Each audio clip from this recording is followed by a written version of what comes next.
small. So I'm speaking about the Ukraine conflict. So this Russo-Ukrainian war has been going on for almost 6 months. Its anniversary is coming up, well, I think 3 days from now. It appears that Western military support and financial support for Ukraine is dwindling. Not the Western countries actually fighting in Ukraine. Um, and this is obviously good news for Russia and disheartening for the Ukrainians. And this is what Putin was banking on, that Western countries have no stomach for the fight. They're not actually fighting. They don't even want to risk a third world war, and actually quite mean-spirited, quite selfish, not willing to give the Ukrainians much in terms of money or weaponry. Now, the Kiel Institute published a report on Thursday tracking foreign economic support for Ukraine. So it concluded that about 84 billion euros were dispersed by foreign countries between January and July this year to support the Ukraine militarily and in other ways. Sometimes it's just money into the bank account, sometimes it's weapons to that value, and so on. But the report found that this aid to Ukraine fell drastically in July 2022. So most European Union countries promised no additional aid that month. And even if you promise it in July, you don't necessarily deliver it in July, you might be delivering it the next month or the month after that. So in July 2022, Ukraine received pledges of only $1.5 billion in additional aid. Now, I do get a bit confused about when it's saying dollars, when it's saying euros, but the dollar and the euro are almost 1-for-1, so it doesn't make much difference. So Ukraine needs at least 6 billion euros just to sustain operations in terms of paying salaries and paying for vital maintenance. That's without having been given an extra bullet. 6 billion euros is the minimum, and the European Union has been picking up that bill. So the European Union itself pays it, and the member states severally make some additional payments. So, because it includes the United Kingdom, which is not in the EU.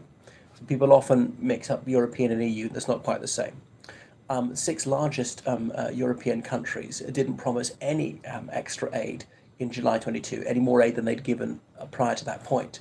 And these are the United Kingdom, Germany, France, Italy, Spain, and Poland. That's quite worrying because the two biggest military donors to Ukraine are Poland and Germany.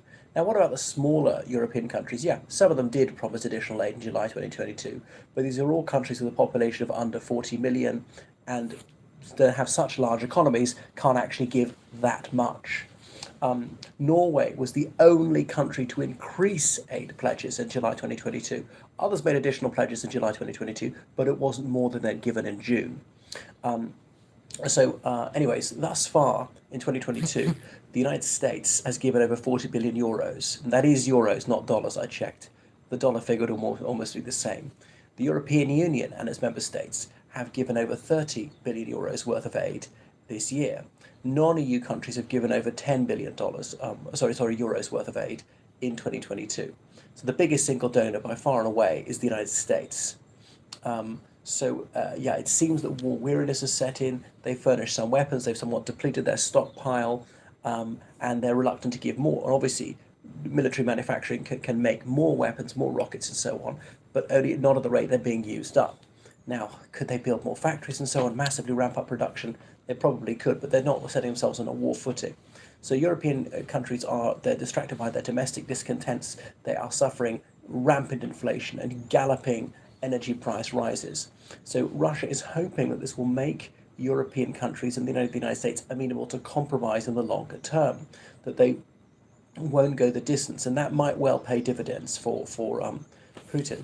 Remember that Antonovsky bridge across the Dnipro River in Kherson has been damaged badly, but the Ruskies have got this radar reflector which is confusing the HIMARS rockets, so they're not hitting it anymore.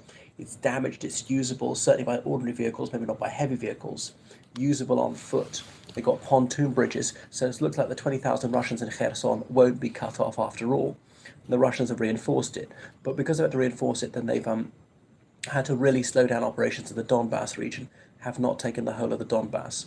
See, Crimea, the Crimean Peninsula, which is in Russian hands, has been hit by the Ukrainians several times in the past few days.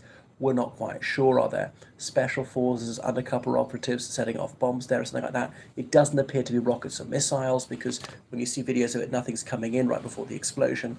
So, and that was a major tourist destination for Russians, but they're now leaving, going back to Russia, because they're so frightened. Anyway, so Russia's on the back foot in that way, and the Russian military's performance has been deeply unimpressive. The Russian Black Sea Fleet has been largely kept in the Sea of Azov. It's largely a coastal defense force, and it could have played a major role in this, assaulting the last bit of coastline still in Ukrainian hands around Odessa. The Russians have got naval infantry. Other countries have called them Marines for precisely these sort of seaborne assaults, going from the ships onto the land, and they're not being used. They're not using their capability, and the Russian Air Force has grossly underperformed. It is hardly being used these days. So why is it being husbanded? I suppose they think the Ukrainians have got formidable air defense. In Western countries, I'd give the Ukrainians loads of air defense, which is an awful lot cheaper than planes themselves, and much easier, faster to train people on than planes. But yeah, I was listening to an American general saying this war is winnable for Ukraine. Western countries have just got to have the courage to take more risks. So the risk of a third world war is very low. The risk of a nuclear strike is very, very low. And to arm the Ukrainians sufficiently, Tomahawk missiles, whatever it takes, to really make Russia pay, hit them deep inside their own territory, blow up their military manufacturing factories and so on, their bases, their depots where they store shells and so on, because their stratagem revolves so much around artillery that if you take out their artillery, then they're not going to do anything. They're not going to move forward. The infantry will never move forward on their own. The armour probably won't move forward on their own. They're hardly using their air force, and that'll be it. They'll grind to a halt. The logistics is their Achilles heel. Russia's vast landmass, 1/7 of the world's land area, is both a strength and a weakness because you cannot defend everywhere. And the Ukrainian special forces could go in there, or even ordinary soldiers, not difficult to do, to blow up roads and railways. Obviously a bit trickier to blow up bridges and tunnels, but anyway, and then the Russians have to guard all these areas. NATO could have military exercises in the Baltic states to show that they're willing to defend them. The Russians be a bit spooked by this, have to have more troops on their border around there. Every soldier you send to the Baltics is one you can't send to Ukraine. Likewise, when Finland joins military exercises in Finland, these war games would remind the Russians they really need to guard that border, and they couldn't send so many soldiers to Ukraine.